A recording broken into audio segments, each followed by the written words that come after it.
So today I'm going to be reviewing my first game that I ever made. This was when I was completely new to game dev and I didn't know how to code.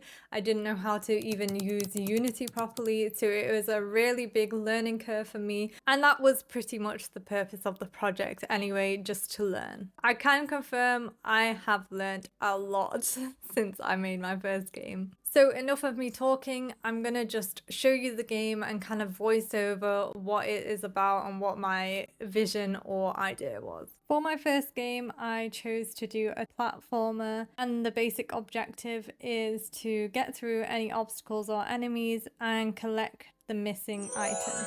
And this so-called missing item had been taken by some kind of evil emperor, and you as a warrior are trying to get it back. The main mechanics I included were jumping, running left and right, and also some combat. I included both close range and melee combat, but I did have a bit of difficulty with the melee combat just because I didn't know what I was doing, and I used very messy code to try and get it to work, but it was kind of a failure, but I included it anyway.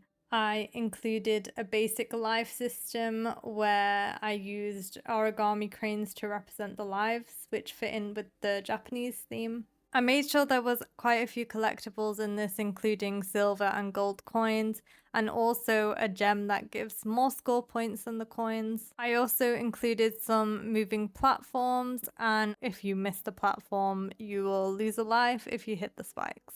Now, you actually can't end the game until you find the missing item, which in this case, it was the golden fan. To get to the golden fan, you had to go on this moving platform that moved along the water so you can collect it.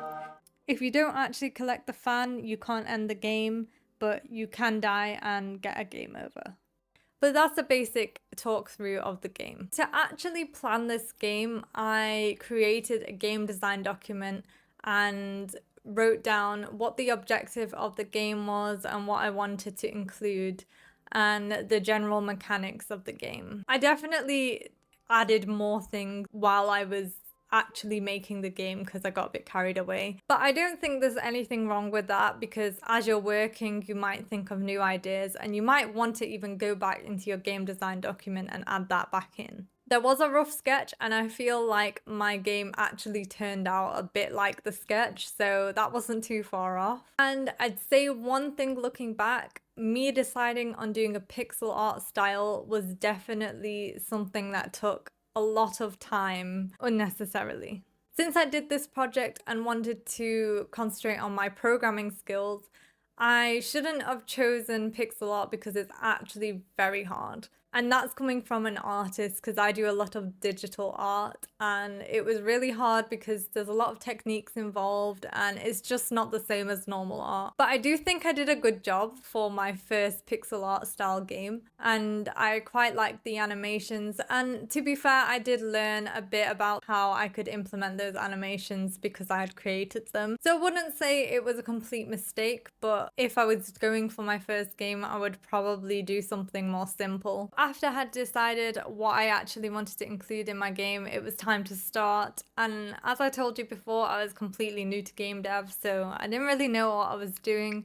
But I pretty much got through this project on using YouTube videos. There are some amazing YouTube channels out there which give you priceless information, and it really helps when you're a new beginner like me. I only know the basics, like what variables are, or the very basics of object-oriented programming. This project was a little bit of a mismatch of taking people's code and trying to understand it, but I think that's just how you naturally start, because I do feel like you learn by picking up other people's code and kind of analyzing it, making it better, improving it, and trying to actually understand it.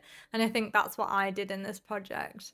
However, that did result in very, very messy code, because I would be going from YouTube channel to YouTube video to God knows what. And this wouldn't work with what I already had, or I just need to add a new script for the player, and it just got a little bit messy, and I had a lot of scripts or a lot of code commented out, but it was my first project, so I wasn't too fussed about that. I did come into some issues when I came to build it. So my winning screen was meant to fill the whole screen with a green kind of transparent layer. It didn't fill the screen, and I think that's to do with my anchoring on the text mesh, bleh, tech, bleh, text mesh pro. I still don't know exactly what the issue was, but I think at that point I just wanted to build my game and publish it. I have published it on itch.io and I'll link it below if you want to have a go at it.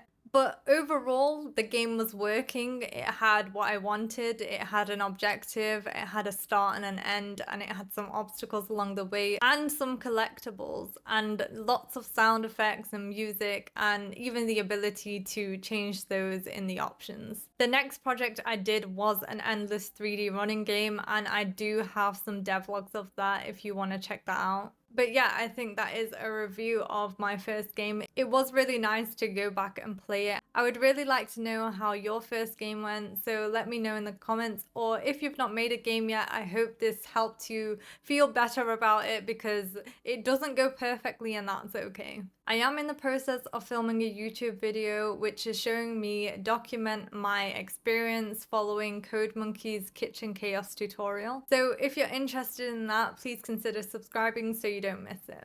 But other than that, I'll see you next time.